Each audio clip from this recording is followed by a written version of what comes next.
इसके बारे में सब लोग ये बात कह रहे हैं, जो उनके कोलीग्स हैं वो ये बात कह रहे हैं कि ये कराची की सबसे बेस्ट डॉक्टर्स हैं, उनमें इनका नाम आता है। तो आप एकदम से ये कैसे बात कर सकते हैं? पाकिस्तान और दुनिया भर में देखने और सुनने वालों को अतीक अहमद का सलाम। तो मेरी अभी की जो वीडियो है दुआज़रा केस के ऊपर है।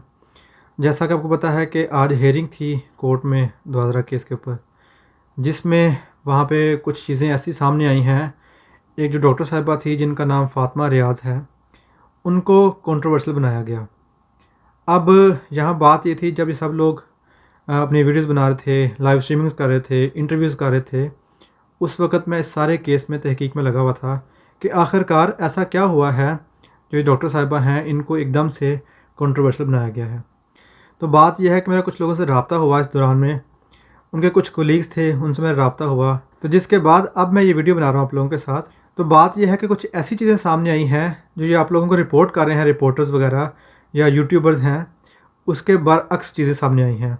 उनमें हकीकत कोई नहीं है। जो कोलीग उनके बता रहे हैं उनके मुताबिक कुछ और बातें हैं, लेकिन जो लोग आपको ये बता रहे हैं बातें, रिपोर्टर्स या यूट्यूबर्स हैं, उनके मुताबिक कुछ और बात है।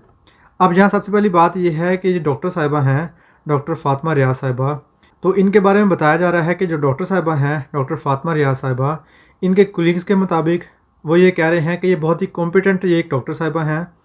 और इसी के साथ बताते हैं कि इन्होंने जो MBBS भी किया हुआ है, और जो डाउ यूनिवर्सिटी है, जो यूनिवर्सिटी ऑफ हेल्थ साइंसेज है, वहाँ से इन्होंने MBBS अपना किया है। इसके बाद जो इनके पास 5 साल का एक्सपीरियंस है इस फील्ड के अंदर, जो साइकेट्रिस्ट हैं, एज साइकेट्रिस्ट ये 5 साल से काम कर रही हैं इसमें।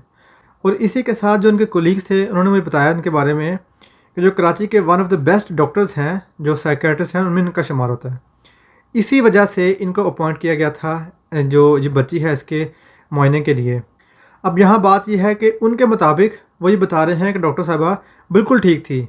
जब ये इस केस पे आई हैं, इनको अपॉइंट किया गया है, सडनली जो बातें सामने आ रही हैं कि इनकी चिप लगा दी गई, जो उनके बयानात आए हैं वो कहते थे हमारे लिए शॉकिंग है कि इससे पहले तक ये बिल्कुल ठीक थी, हमसे मिलती भी हैं, हमारे साथ काम करती रही हैं, लेकिन जब ये एकदम से इस केस में इन्वॉल्व होती हैं, ये आती हैं, तो ऐसा आखिर में क्या होता है कि ऐसी बातें करना शुरू हो गई हैं। तो फिर उनका कहना ये भी था कि शायद वो जो बातें कह रही हैं कि मुझे नशा दिया गया है, शायद इस वजह से भी बातें कर रही हूँ ऐसे की। और इसी के साथ ये बात कर रही थी, जैसे उन्होंने कहा कि वो कोर्ट के अंदर उन्होंने शोर शराबा किया, कह रहे थे कि जैसे अगर किसी को लाइफ थ्रेट होता है तो वो अक्सर, अगर आपको बताया जाए कि आपके घर के बाहर कोई असला लेकर खड़ा हुआ है, तो आप इस तरह की हरकतें करेंगे। आप जब आपको ये पता होगा कि आपको बचाने वाला कोई नहीं है, आपको इस चीज़ का समझ में आ रही हो, आपका दिमाग ये कह रहा हो कि अब आपको मार दिया जाएगा, आपको कोई नहीं बचाएगा, तो फिर इस तरह की सूरत हाल बनती है। अब ये बातें थी जो उनके कोलीग्स से उन्होंने कहा कि वो बिल्कुल ठीक थी, वो एक कॉम्पिटेंट डॉक्टर थी। ये सारी बातें उनके कोलीग्स कर रहे हैं। अब हम बात कर रहे हैं जो वहाँ पे जो वकील साहब हैं, जो इमरान नसीर साहब हैं, उन्होंने जो बात कही, सबसे पहले तो मुझे ताज्जुब हुआ, मुझे बहुत ही अफसोस हुआ इसके ऊपर। जब मैंने सुनी, उनकी इंटरव्यू सुना, तो वो ये कह रहे थे कि इनकी दिमागी हालत ठीक नहीं है, इस तरह की वो बातें कर रहे थे। देखें, अभी तक वो डिक्लेयर नहीं हुआ, ये सारी बातें डिक्लेयर नहीं हुई कि वो नफसियाती मरीज़ा हैं या नहीं हैं। आपने पहले से अज्यूम कर लिया। जैसे उन्होंने इंकशाफात किए कि बच्ची की जान खतरे में है, मेरी जान खतरे में है, तो आप तो ह्यूमन राइट्स एक्टिविस्ट है ना, तो आपका फ़र्ज़ नहीं बनता था कि इस बात को सीरियस लेते, ये बात कहते, जज साहब के साथ ये बात करते कि हाँ ये बात आपको एक्नॉलेज करने की ज़रूरत है, आप इस पर इन्वेस्टिगेशन करें। आपने इन सब बातों को कि उनकी जान खतरे में है, ये बात का इजहार कर रही हैं, वो बता रही हैं कोर्ट में, जज साहब को बता रही हैं, आप सब लोगों ने क्या किया, आपने उनकी बात को बाईपास कर दिया, आपने उनकी बात को अहमियत नहीं दी। खुदा ना खास्ता अगर कोई ऐसी बात हो तो फिर, जबकि मैं फिर वही बात कर रहा हूँ कि अभी तक ये डॉक्टर साहिबा डिक्लेयर नहीं हुई कि वो नफसियाती मरीज़ हैं। आप ये कैसे बात कर सकते हैं? ये बात लोगों को सोचने की ज़रूरत है। जो लोगों को गुमराह करने की कोशिश कर रहे हैं आप लोग, ये बात ठीक नहीं है। आपने खुद से बात अज्यूम कर ली ये वाली कि वो नफसियाती मरीज़ हैं, जब तक उनका मुआयना नहीं हुआ। तो जब ये बात वहाँ पर डिक्लेयर हो जाए उनके मुआयने के बाद, फिर आप ये बात करते तो बात समझ में आती थी। आपने पहले अज्यूम कर दिया यहाँ पर।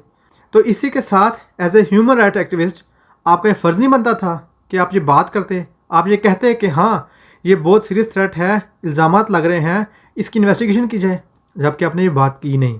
इसी के साथ बात आगे चलती है।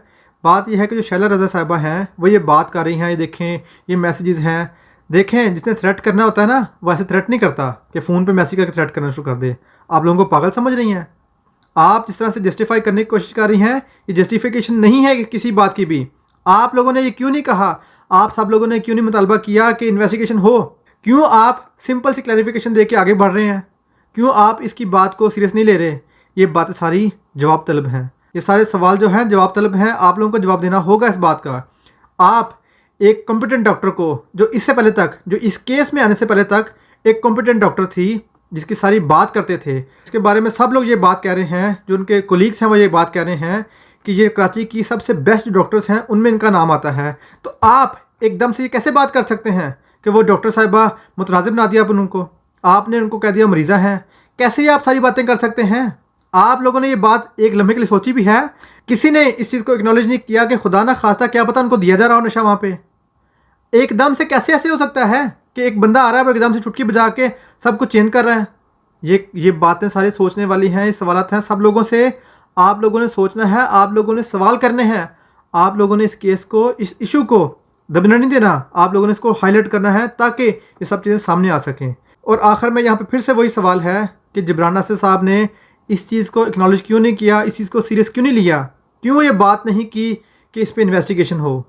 इसी के साथ जो जज साहब हैं उन्होंने इस बात को सीरियस क्यों नहीं लिया? क्यों नहीं बात की कि इस पर इन्वेस्टिगेशन हो? इसी के साथ जो मिनिस्टर साहिबा हैं उन्होंने इस बात पे क्यों नहीं इंसिस्ट किया कि इसकी इन्वेस्टिगेशन की जाए? क्योंकि ये बहुत ही सख्त नौयत के, बहुत ही सफीर किस्म के ये इल्ज़ाम लगाए गए हैं, इसकी इन्वेस्टिगेशन होनी चाहिए। क्यों ऐसी बात नहीं की गई? ये सारे सवालात मैं आप लिए छोड़े जा रहा हूँ। और इसी के साथ मैं अपनी अगली वीडियो के अंदर मैं कोशिश करूँगा कि मैं आजकल में किसी माहिर नफ्सियात से रब्ता करके उसका इंटरव्यू करके सारी बात डिस्कस करूँ उनके साथ भी। और इसी के साथ जो रिपोर्ट है वो मैं आपके साथ शेयर करूँगा, मैं आपसे डिस्कस भी करूँगा ताकि आप लोगों को समझ में आ सके कि आखिर में रिपोर्ट में लिखा क्या था।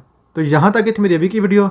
दोबारा से मुलाकात होगी इस नई वीडियो के साथ। तब तक के लिए अपना ख्याल रखिएगा। अल्लाह हाफिज़।